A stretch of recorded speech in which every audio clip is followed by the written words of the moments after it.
I'm Julie and this is Lia from Annie's Heirloom Seeds, and welcome to At Home at Annie's. It's early spring. The snow has finally melted, although I expect it to snow again before spring really sets in, and the ground is all muddy, and Lia was asking me, Mom, what can we plant? We're both itching to get outside and get our hands in the dirt, and I was thinking, you know what? It's time to plant spinach. Why am I going to plant spinach when it's still kind of frozen outside? Well, the best spinach I've ever grown, I grew and planted in the fall. It sat in the ground dormant all winter and came up when it was warm enough for the spinach to sprout.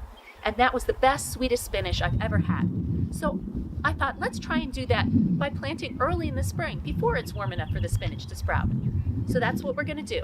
We're going to get our spinach beds cleared, and then we're going to plant the spinach, and then we'll wait for the weather to get warm enough for the spinach to come up. And hopefully we have a beautiful spinach plot. Why do we want to grow spinach when it's so cool out? Well, spinach likes it cool. Spinach is one of the vegetables that doesn't sprout when it's warm out.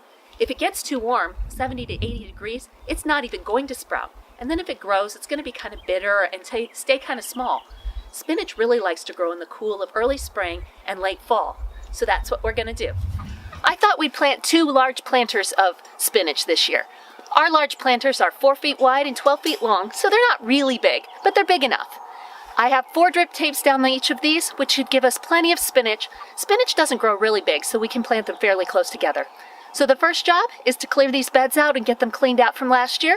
And then all that's going to go in the compost bin, and then we'll have nice ground to work in to plant our spinach.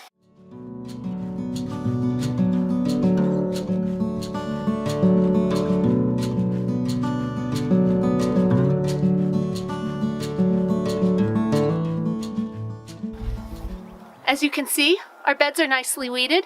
I've raked them up and put the drip tapes back down. What we're going to do is we're going to plant spinach on either side of the drip tapes. I can't really use the drip tapes right now because it's still freezing at night and I don't want my water lines to burst, but it is nice to know where I planted it. And then later in this spring, if we do need to water, I have it available to me. Now the key to planting spinach, just like most other things, is to not plant them too deep. Just a little bit of soil on the top. So I always dig a trench. Just a little trench with one of my tools. I love the hose for this. And then I plant the seeds in the trench and I leave the trench. You're going to see the trench left. It's not going to be buried and flat. That way I really know where I planted my seeds and I can really tell what's spinach coming up and what are weeds. I hope you're enjoying this spring weather as much as I am. And thank you for joining us for this week's At Home at Annie's.